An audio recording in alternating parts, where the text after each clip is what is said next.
श्री राम जय राम जय जय राम। श्री राम जय राम जय जय राम। बोलो श्री रामचंद्र भगवान की जय। जब गुरुदेव राम और लक्ष्मण को लेके साथ चल देते हैं, वन के मार्ग से जाते हैं, गंगा के तट पे जाते हैं। गंगा माँ की पूजन राम और लक्ष्मण से करवाते हैं। हे राम, ये गंगा है, ये हरि पदवी है, हरि के चरणों से इनकी उत्पत्ति हुई है और तुम्हारे पूर्वज राजा भगीरथ के द्वारा इनकी उपस्थिति हुई है धरती पे। आप इनका ध्यान करो, इन्हें प्रणाम करो। भगवान राम गंगा माता को प्रणाम करते हैं। फिर गुरुदेव के साथ राम और लक्ष्मण चल देते हैं। मार्ग में घंघोर वन है और बहुत बड़े बड़े पैरों के पद चिन्ह दिखाई देते हैं। राम पूछते हैं, हे गुरुदेव, ये इतने बड़े बड़े पद चिन्ह किसके हैं? गुरु विश्वामित्र जी कहते हैं, राम तुम सावधान हो जाओ। ये जो वन है, इस वन में एक राक्षसी ताड़ुका रहती है, बहुत भयानक राक्षसी है। यहाँ पे किसी भी वन्य जीवों को छोड़ती नहीं, सबको खा जाती है। और मैं इसी मार्ग से इसलिए तुम्हें लाया हूं कि इस ताड़ुका को भी आप दंड दें, ताकि इस वन को ताड़ुका से मुक्त कर दें। भगवान राम कहते हैं, जैसी आज्ञा गुरुदेव। भगवान राम एक शक्तिशाली बाण उस वन में छोड़ देते हैं। वन के पक्षियों में इतना किलोर होता है, इतना शोर होता है कि ताड़ुका को पता चलता है और ताड़ुका वहाँ पे आ जाती है और बहुत भयानक रूप लेके, और भगवान राम को देखती है और क्रोधित होती है। कहती, आज मैं कई दिनों से भूखी हूँ, आज मेरा पेट भरेगा। भगवान राम एक ही बाण में ताड़ुका को स्वर्ग सिधार देते हैं, उसकी मुक्ति हो जाती है। फिर कुछ दूर चलते हैं। चलते हुए बहुत सारे वनों में गुजरते हुए गुरुदेव के आश्रम पे आते हैं। गुरुदेव विश्वामित्र जी कहते हैं, राम आज हम लोग आश्रम में आए हैं, आज हमें विश्राम करना, क्योंकि हम थके हुए हैं और अगले दिन जो यज्ञ चालू होगा उस समय हमें अगला काम करना पड़ेगा। गुरु की आज्ञा मान के राम और लक्ष्मण जाते हैं विश्राम करने। राम लक्ष्मण विश्राम करते हैं। प्रातःकाल जब यज्ञ अनुष्ठान चालू होता है, भगवान राम कहते हैं, गुरुदेव निसंदेह आप यज्ञ आरंभ करें और बाकी मैं आश्रम का निरीक्षण करता हूँ, देखता हूँ कौन असुर यहाँ पे आता है। एक तरफ भगवान राम और एक तरफ अनुज लक्ष्मण धनुष पे बाण चढ़ा के निरीक्षण करते हैं। यज्ञ चालू होता है और ताड़ुका के पुत्र सुबाहु मारीच को पता चल जाता है कि यज्ञ विश्वामित्र जी फिर आरंभ कर देते हैं, फिर असुरों के साथ आते हैं और असुरों के साथ आके यज्ञ को नष्ट करना चाहते हैं। भगवान राम यज्ञशाला का कवच बना देते हैं और उनके कर्मों का दंड देते हैं। सुबाहु को एक ही बाण में परलोक सिधार देते हैं और मारीच को एक बाण मारते हैं, समुद्र के कई योजन जाके गिरता है। बाकी असुरों को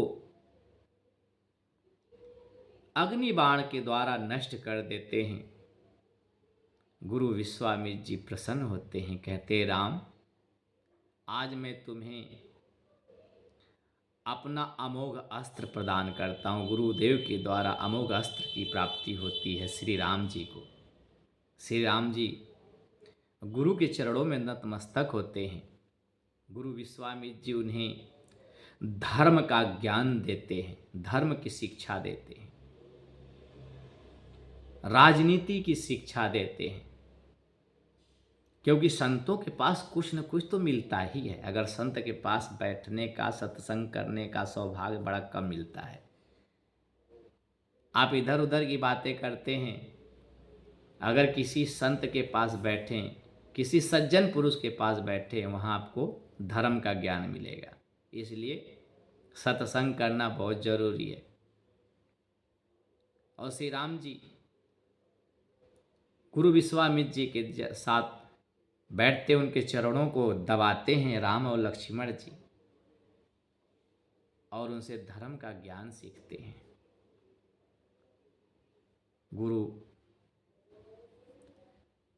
गुरु के द्वारा ज्ञान जो प्राप्त होता है, भगवान राम उसे हृदय में उतारते हैं। अगला प्रातः होता है, गंगा स्नान करके विश्वामित्र जी आते हैं, पूजन वूजन कर लेते हैं और तैयार होते हैं। कहते राम, तुम लोग भी स्नान ध्यान करके तैयार हो जाओ, हमारे साथ तुम्हें चलना है। लक्ष्मण जी कहते हैं, गुरुदेव कहाँ पे जाना है? कहते हैं, एक निमंत्रण आया है जनकपुर से, जनक जी के द्वारा, मिथिलेश जी के द्वारा, और वहाँ पे जाना है। गुरुदेव वहाँ पे क्या है? कहते वहाँ पे स्वयंवर हो रही है, स्वयंवर सभा हो रही है, और तुम लोग, चूँकि तुम लोग मेरे साथ आए हो, मैं अकेले जाऊँगा, तुम लोग आश्रम पर अकेले रह जाओगे, तो तुम लोग भी बालक हो, हमारे साथ चलो, स्वयंवर सभा देख लो। क्योंकि घूमने फिरने से ज्ञान की प्राप्ति होती है, इसलिए घूमना फिरना जरूरी होता है। श्री राम जी और लक्ष्मण जी बहुत प्रसन्न होते हैं। गुरुदेव के साथ वन के मार्ग से निकलते हैं। एक बहुत मार्ग में एक बहुत भयानक वन दिखाई देता है। वहाँ उस वन में कोई पक्षियों का भी किलोर नहीं है, सुनसान वन है। एक छोटी सी कुटिया है, मार्ग में एक बहुत बड़ा पत्थर का शिला बना बैठा है। राम जी जब उसमें प्रवेश करते हैं, कहते हैं, गुरुदेव ये कैसा वन है जिस वन में कोई पक्षी भी न हो, बहुत सुनसान वन है। यह आश्रम कैसा है, इसका क्या इतिहास है गुरुदेव, आप कृपया बताएं हमें। कहते हैं, गुरु विश्वामित्र जी कहते हैं, राम ये आश्रम जो है मतंग मुनि का है। एक बार इंद्र ने मतंग मुनि की जो पत्नी है, उनका नाम अहिल्या है, अहिल्या के साथ छल किया था। एक बार ऋषिवर गंगा स्नान करने गए, प्रातः इंद्र ने रात्रि में, अर्धरात्रि में ही मुर्गे की बोली बोल के ऐसा उनकी नींद को खंडित करता, उनको आभास होता कि अब सुबह होगी, मुझे गंगा स्नान करने जाना चाहिए, और अर्धरात्रि के समय, और मतंग मुनि स्नान करने के लिए चल देते हैं।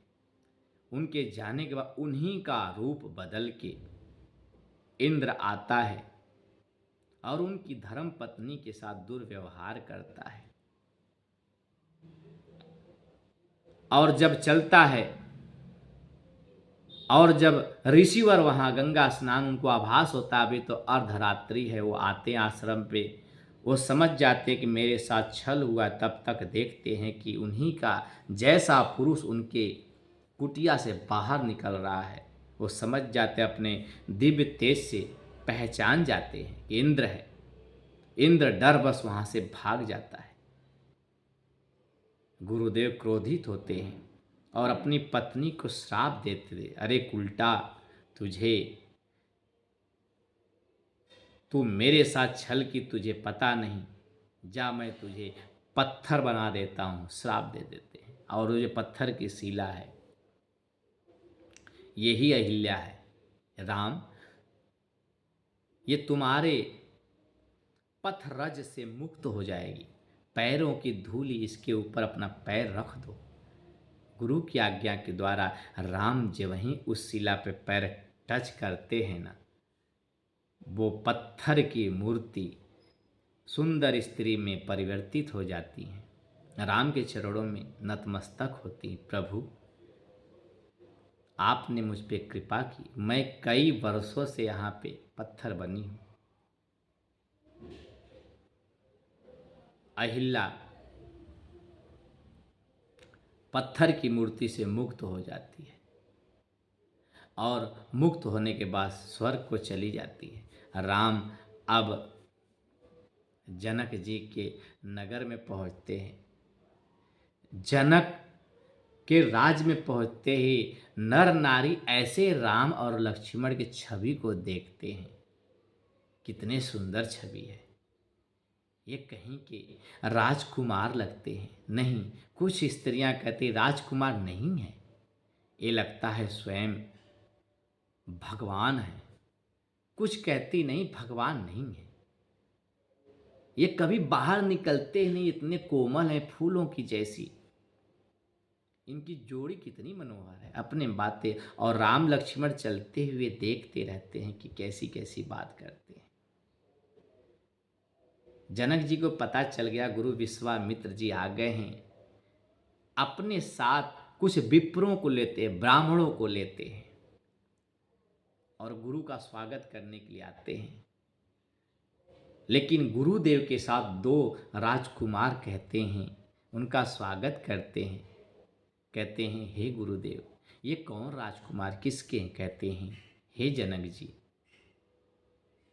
ये अयोध्या के दशरथ के पुत्र बड़े ये राम हैं, छोटा भाई ये लक्ष्मण है, उनके दोनों पुत्र हैं। इन्होंने अहिल्या को मुक्त किया है, ताड़ुका का वध किया है, सुबाहु मारीच को उनके कर्मों का दंड दिया है और ये आश्रम पर अकेले रहते, इसीलिए मैं अपने साथ इन्हें स्वयंवर सभा में लाया। कहते तो मैं कृतार्थ हो गया, हे गुरुदेव, अतिथि देवा भव, मैं धन्य हो गया कि आज दशरथ के भी पुत्र हमारे सम्मुख आ गए। उनको रहने के लिए, विश्राम करने के लिए सुंदर स्थान प्राप्त होता है। दशरथ जी के पुत्रों राम लक्ष्मण के और गुरु के लिए ठहरने के लिए, विश्राम करने के जनक जी सुंदर व्यवस्था करते हैं। अब अगले दिन स्वयंवर सभा आरंभ हो जाती है। देश विदेश के राजा महाराजा सब आते हैं। स्वयंवर सभा में अनेकों राजा अपनी शक्तियों का प्रदर्शन करते हैं, पर धनुष हिलती नहीं है। दशरथ जी बहुत दुखित होते हैं। दशरथ जी कुछ ऐसे वाक्यों का प्रयोग करते हैं जिससे लक्ष्मण जी कुपित हो जाते हैं। दशरथ जी कहते हैं ये धरती है वीरों से खाली हो गई है, इस धरती पे कोई वीर रहा नहीं, सब का पुरुष, का मतलब होता है कायर पुरुष हैं, शक्तिशाली कोई रहा ही नहीं। लक्ष्मण जी क्रोधित हो जाते हैं। लक्ष्मण जी कहते हैं राजन, तुम्हें पता है इस सभा में कहीं भी अगर एक भी रघुवंशी हो तो ऐसा बात नहीं करना चाहिए। जनक जी को रोष आता है। जनक जी कहते हैं आज मैं दुखित हूँ, मैंने जो प्रण किया है, जो मैंने संकल्प लिया है, वो संकल्प अधूरा रह गया, इसलिए मैं दुखित हूँ। विधि को जान के श्री विश्वामित्र जी कहते हैं लक्ष्मण जी आप बैठ जाइए। लक्ष्मण जी बैठ जाते हैं। विधि का ज्ञात समय सारणी देखने के बाद विश्वामित्र जी राम को आदेश देते, राम आप धनुष को उठाओ। राम जी धनुष उठाते और प्रचंड चाहते धनुष खंडित हो जाती है। भगवान परशुराम को पता चलता है। महेंद्र पर्वत से परशुराम जी आते हैं और राम उनका वार्तालाप होता है। लक्ष्मण जी क्रोधित होते हैं। लक्ष्मण जी परशुराम जी का वध छीड़ करते हैं बहुत, लेकिन बाद में राम नतमस्तक होते हैं। प्रभु मैं अपराधी हूं, मैंने धनुष मेरे हाथों से भंग हुई है आपकी धनुष, भगवान आप हमें दंड दीजिए। भगवान राम को परशुराम जी पहचान जाते हैं और उन्हें अपना भी धनुष दे देते हैं और वहाँ से अपने पर्वत पे प्रस्थान करते हैं। आगे की कथा अगले भाग में। बोलो जय श्री राम।